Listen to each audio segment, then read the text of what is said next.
Welcome to ILTV's Israel Daily. I'm Aaron Porras, and coming up in today's newscast, 24 hours passed since a Hezbollah incursion across the northern Israeli border. Will this incident be enough for the Iranian proxy terror group? Coronavirus wards in 4 major Israeli hospitals and counting cross over the red line, reporting 100% capacity. And finally, a solution for Israel's crazy traffic problems may finally be in the works. Stay tuned to see the details.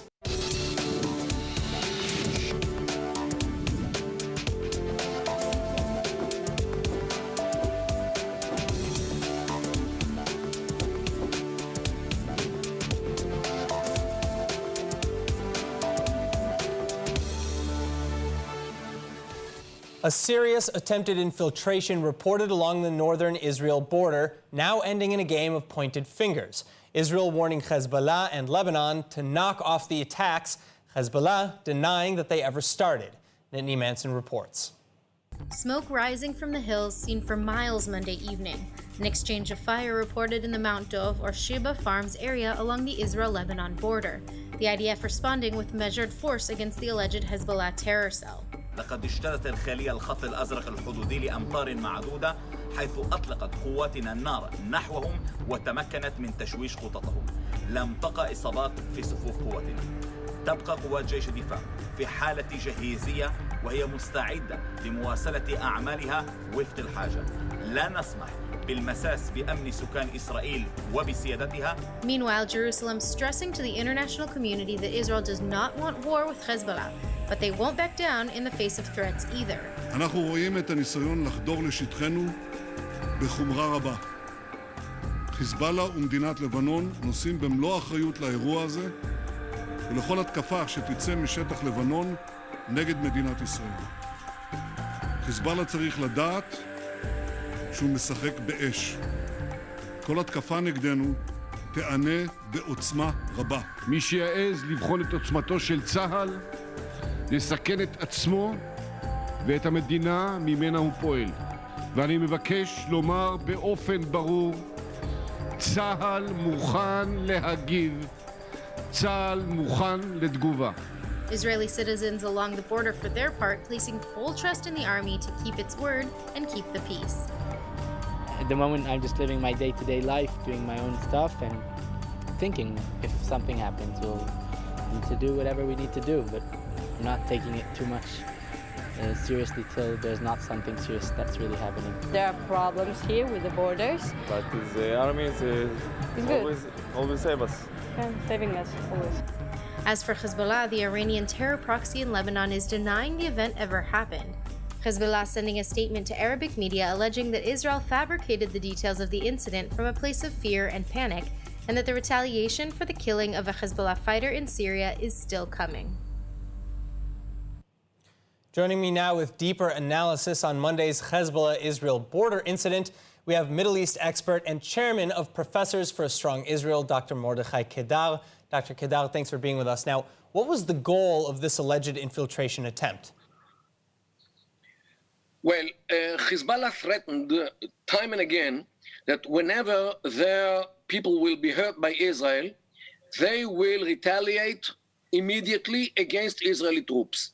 And Hezbollah, in order to preserve its credibility, has to do it. Otherwise, people say, hey, where are your promises?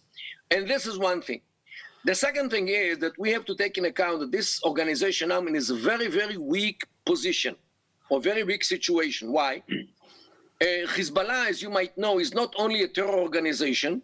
It has many companies. It owns many companies in Lebanon. It is like a conglomerate of companies. First of all, they have the biggest construction company in Lebanon, Jihad al-Bina, in the jihad of construction. Thousands of people work there. And they have parts in Middle Eastern Airlines, the airline of Lebanon, and many insurance companies, and cell phone companies, and hospitals, and many, many others. They have until the coronavirus crisis, they had 130,000 people on their payroll, in spite of the fact that the terrorists are 5,000. more or less. But then if you're saying, if you're saying that they needed to save face, now they are on the verge of a bankruptcy. Now they are on the verge of bankruptcy because of the economic situation in Lebanon. And they are afraid that Israel will take advantage of their economic problems in order to crash them. So I want to come back to that. But then again, if they're so intent on saving face or showing strength against Israel, why launch an attempt like this in the middle of the day in an area that's known to be heavily patrolled by Israel? What was the idea here? Were they planning to fail? No, they know that if they will not retaliate, the next hit by Israel is only a matter of time. They hit or tried to hit yesterday in order to make sure that their deterrence is still valid. So why deny the incident altogether then? Because Hezbollah is denying that they even did anything. Because they did not succeed. Because they did not succeed to hurt any Israeli personnel. So why admit that they tried and failed? So they keep saying all the time that when there is nothing, Israel fights itself. That's as they say. The Israelis are so much under pressure that they actually are shooting each other. And this is what they say. It's not us. Okay, it's some kind of funny thing, but I believe that Israel has a video tape of what happened there, and Israel doesn't want to release it in order not to make them ashamed. All right, well... because if Israel exposes this video of what they really did, they must retaliate. All right, well, it sounds like we have some very interesting days ahead. Dr. Kedal, thank you so much for joining us. Pleasure. Coronavirus reports in Israel now taking a very frightening turn. Worst-case scenario predictions beginning to become real as hospital after hospital start filling beyond capacity.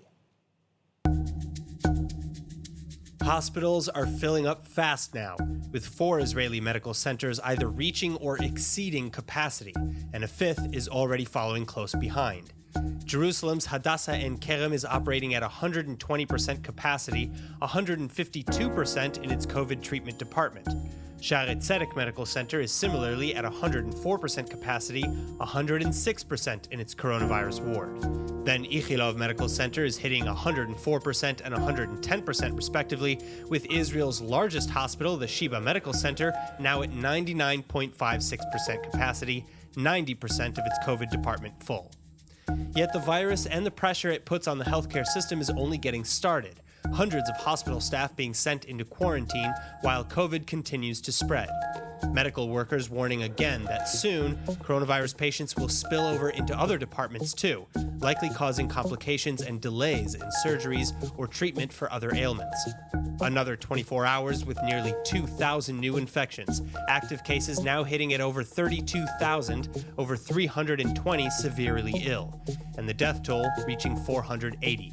Still far from closures, though, government ministries focusing on contact tracing and controlled easing of restrictions.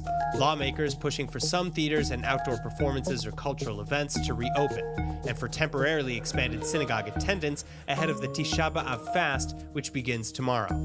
The Health Ministry, for its part, releasing version 2.0 of its tracking app, Hamagen, on Monday, hopefully solving for major accuracy errors and false positives. Prime Minister Benjamin Netanyahu, meanwhile, calling on government ministers to submit ministry-specific operation plans by the end of the week. Now, here on ILTV, we recently covered an incredible innovation.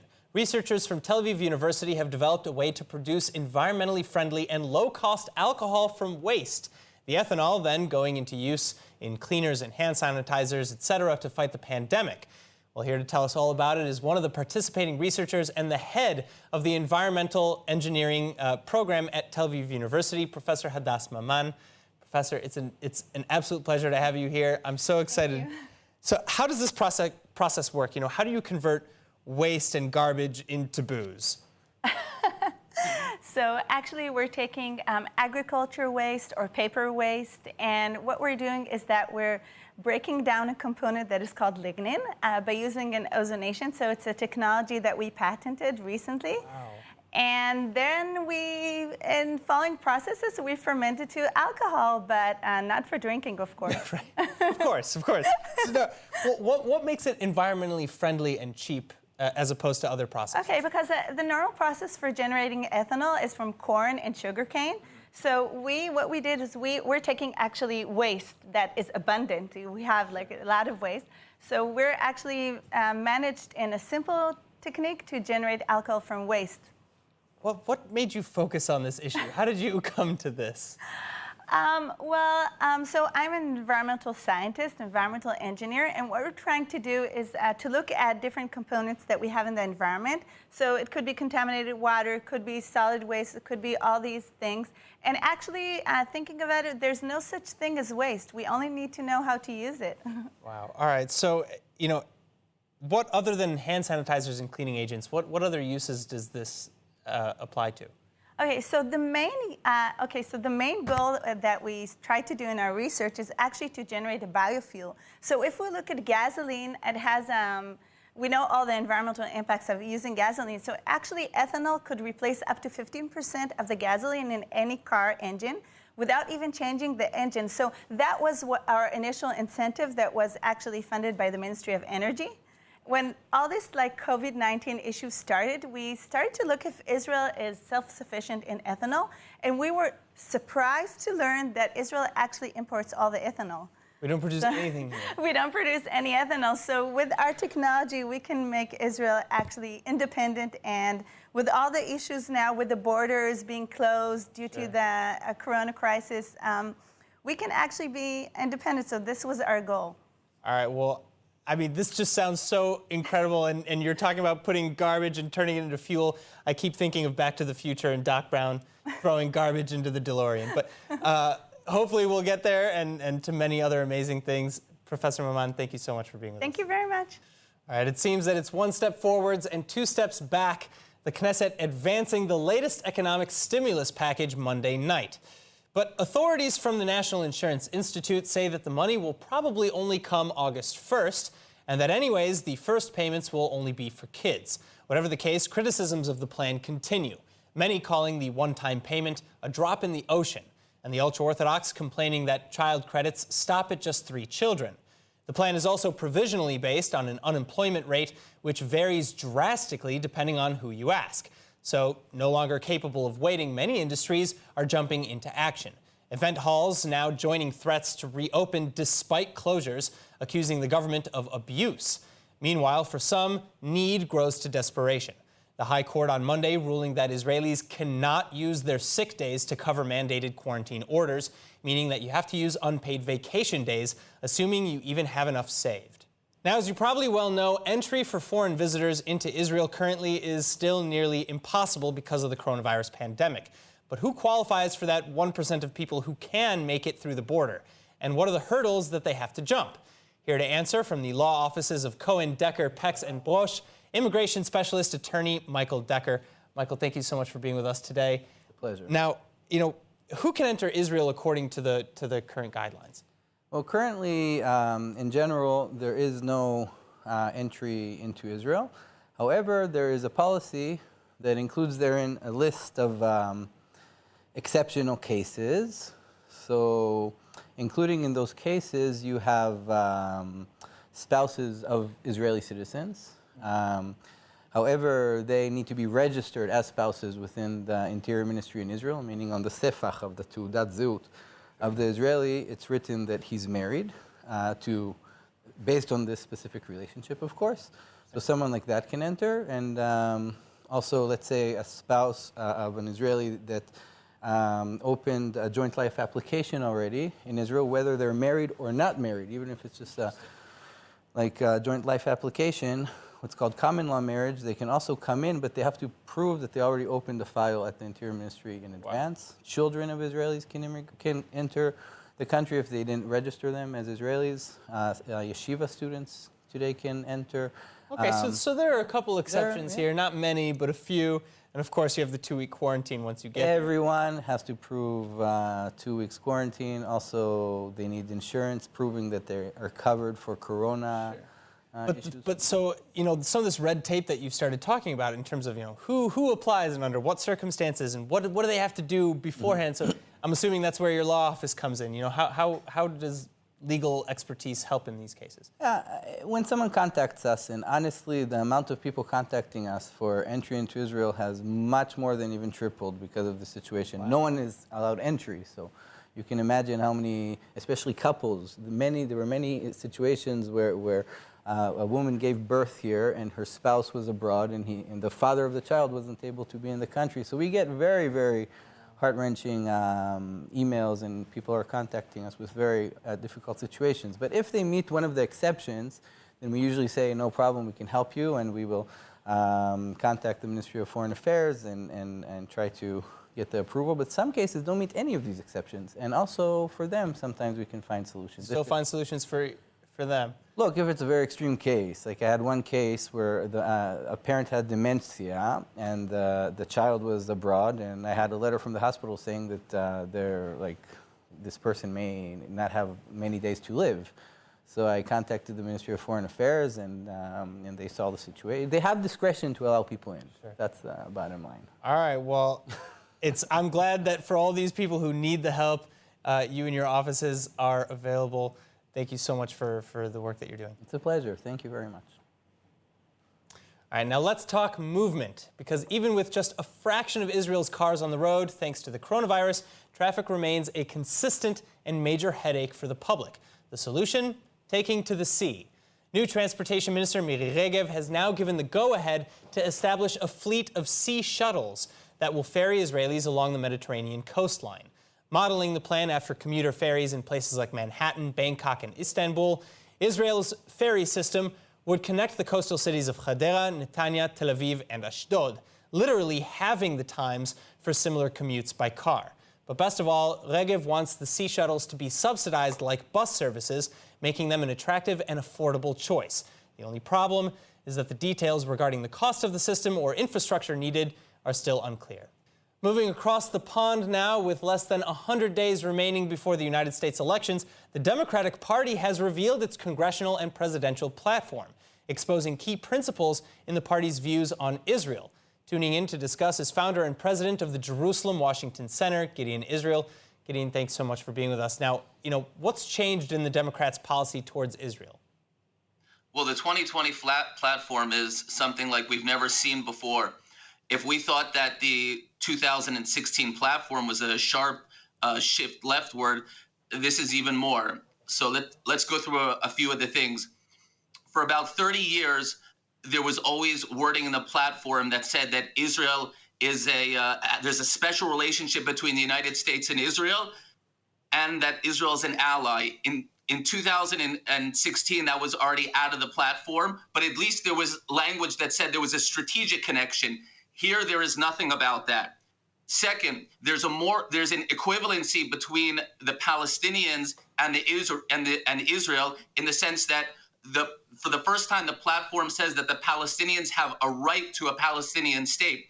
In the past, the idea of a two-state solution was the outcome of negotiations or even a security interest of Israel. Now they have a right to a state, just like Israel has its right to a state.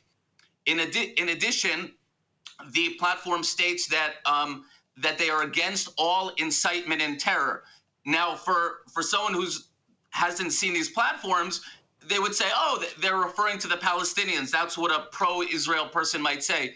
But in reality, it's a warning to both sides, both Israelis and the Palestinians, as if terror and incitement exist on both sides. Third, the placement of the Israel issue in the platform usually was at the beginning of the Middle East issue. Now it's rock bottom. After Iran, after repairing relations with the Gulf states, after Iraq, only then there's the Israel issue. Well, so please. There's the issue of BDS, which has been totally watered down in the 2016 platform. Basically, it was saying that as long as they're only against BDS that delegitimizes Israel. Here, they say that they're against BDS only if Israel is unfairly singled out and delegitimized. But at the end of the day, they pledge to protect constitutional rights of Americans, which means that they won't support any legislation against BDS. And finally, on the Iran issue, in the 2016 platform, they talked about Iran's threat to destroy Israel, and of course they would fight against that. Here there's no mention of Israel, and they talk about rejoining the agreement. So what does this do? Regardless of who wins in November, what does this new platform mean for future ties between Israel and the Democratic Party? The platform, well, it doesn't bind the candidate. The platform is a reflection of where the party's at. It's the one document that the party signs off on. So it's instructive. It's telling us how far the party has moved in the past 4 years, and in this case, it's moved, it's shifted very, very far to the left. Wow. All right. Well, Gideon Israel, thank you very much for your insights. Now, ahead of our next guest, I want you to try to imagine a fun rehab. Having trouble? Well, have you considered using video games? Yaron Galitsky, general manager of Microsoft Accessories, spends his days tweaking the Xbox adaptive controller to suit the needs of kids in hospital rehabilitation. And he joins us now with the details of this incredible work. Tell me, Dr. Galitsky, how did Microsoft's collaboration with the hospital begin? Yeah, hi. So 2 years ago, when we launched the Xbox Adaptive Controller, that I will talk about it in a second, I had an interview with Ynet. A day after that, the hospital called me and say, hey, you must come and visit us. So I came for 1 hour and I stayed for the entire day. I was super impressed by the work and by the innovation in the hospital. And I recognized quickly that we are sharing the same value. In Microsoft, we are trying to empower every person in the planet to achieve more. The hospital is trying to empower every kid, doesn't matter what the challenge is, to get the best quality of life. How does it help them in their abilities? How is it used as a rehab? Yeah. So in a rehab, basically, it's physical and mental. On physical side, gaming is just great for physical therapy or for occupational therapy because it's repetitive. It's also focus the kids on the game and they are doing the rehab. But more important, the mental stuff. Once you game, you are like everyone else. You are same as your friends. And once you are successful in the game, you have confidence that you can actually do everything else. So it's just building the confidence and the belonging to everyone else. And of course, belonging to the online gaming community is probably also a boost. All right, well, Yaron Galitsky, thank you so much for this work. It's incredible work that you're doing, and it was a pleasure to have you explain it to us. Thank you. All right, the future is here, and all our nightmares are real. Robots are replacing us in the workplace. Now, in many industries, robots have already edged into human territory, but not quite like this. I'm talking about a whole fleet of autonomous visual quality control inspectors, autonomous forklift drivers, and a disruptive mobile robots fleet management system, all available commercially. The news coming from a Musashi AI, a joint venture between Israeli 6 AI and Japanese Musashi Seimitsu, saying that trials confirm how the unique robot swarms far exceed the speed, accuracy, cost efficiency, and stamina of human workers. This is a world-first advancement. And now let's take a look at the weather forecast. The heat wave continues with partly cloudy skies and warm lows this evening around 76 Fahrenheit or 24 degrees Celsius. Then tomorrow will be sunny and hot again with highs rising to around 97 degrees Fahrenheit or 36 degrees Celsius. And before we go, of course, let's take a look at what's going viral in Israel.